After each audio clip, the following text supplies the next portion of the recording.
শালা এটা বাংলাদেশী জন্ম দিয়ে হাজাৰটা স্বদেশী শালা এটা বাংলাদেশী অসমত 100টাৰ ভিতৰত 80টাই বাংলাদেশী তথাপি সিহঁতে কয় আমি স্বদেশী শালা এটা বাংলাদেশী আমি অসমীয়া নহওঁ দুখীয়া কবলৈ লাজ লাগে এতিয়া ইলেকশন আহিব তো অসমৰ কাটা তাৰ পচিব হাম দো হামাৰে দো বাকি সব আসাম বেস্ট শালা এটা বাংলাদেশী আপোনাৰ মোৰ সপোন ডাক্তৰ হোম ইঞ্জিনিয়াৰ হোম উন্নতি চখলা বগান বাংলাদেশীৰ সপোন আসাম দাম ভূটাৰ হোম কষ্ট কৰি কাটা তাৰ পাৰ হোম শালা এটা বাংলাদেশী শালা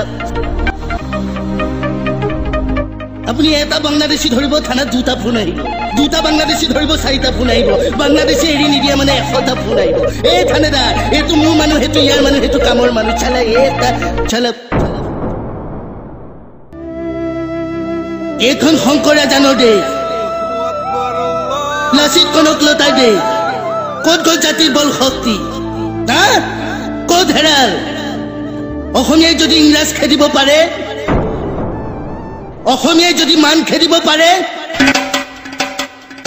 অসমীয়াই বাংলাদেশীকো দৌৰাই দৌৰাই খেদিব পাৰিবনে নে অসমীয়া ভয়ত পেপুৱা এতিয়া মোৰ ল'ৰা চলি আছে মোৰ মা দেউতা আছে এইবোৰ বেলেগৰ কাম আমাক কিয় কৈছা নিজে যদি থাকিবলৈ নাপাওঁ পৰিয়ালক ক'ত ৰাখিম এবাৰ নীৰৱে ভাবি চাওক নহ'লে বাই বাই আসাম দেশ ৱেলকাম বাংলাদেশ ৱেলকাম